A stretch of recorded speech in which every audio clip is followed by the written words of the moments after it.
15 जून को चीनी सेना ने 20 भारतीय सैनिकों की निर्मम हत्या कर दी। हमारे वीर सैनिक निहत्थे शहीद हुए।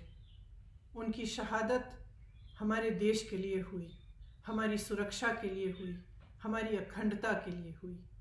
और इस शहादत की पीड़ा को उनके परिजन आजीवन सहते रहेंगे।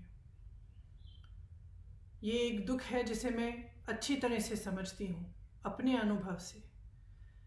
एक गर्व भरा गहरा दुख होता है।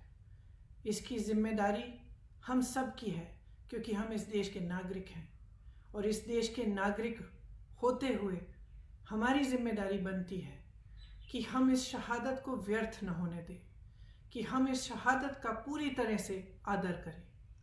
प्रधानमंत्री जी के बयानों से को सुनकर कई गंभीर सवाल उठे हैं और इन सवालों को उठाना हमारा फर्ज बनता है, सिर्फ मेरा नहीं लेकिन आपका भी, क्योंकि इस देश को जानना चाहिए कि जब प्रधानमंत्री जी चीन के नेताओं के साथ दोस्ती बरत रहे थे तो कैसे समझौते हुए, कौन सी बातचीत हुई जिसने आज चीन को ये हिम्मत दे दी कि वे हमारी ज़मीन पे कब्जा कर पाए। इस देश की जनता को जानना ज़रूरी है।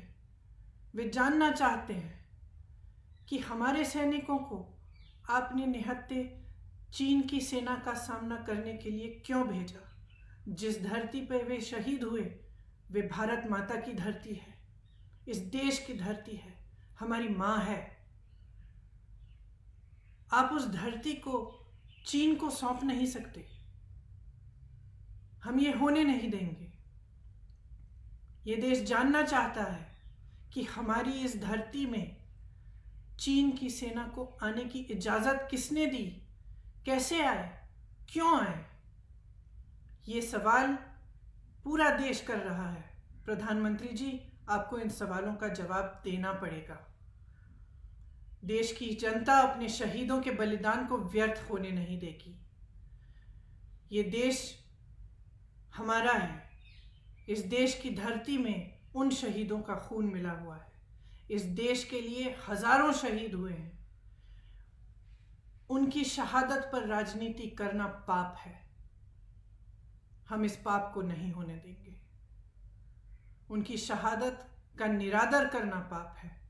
हम इस पाप को नहीं होने देंगे। हम उनके शहादत के कर्जदार हैं। प्रधानमंत्री जी, आप भी इस शहादत के कर्जदार हैं। इस पाप को हम कभी नहीं होने दे सकते कि इनकी शहादत व्यर्थ हो, कि इनकी शहादत का आदर न हो। जय हिंद।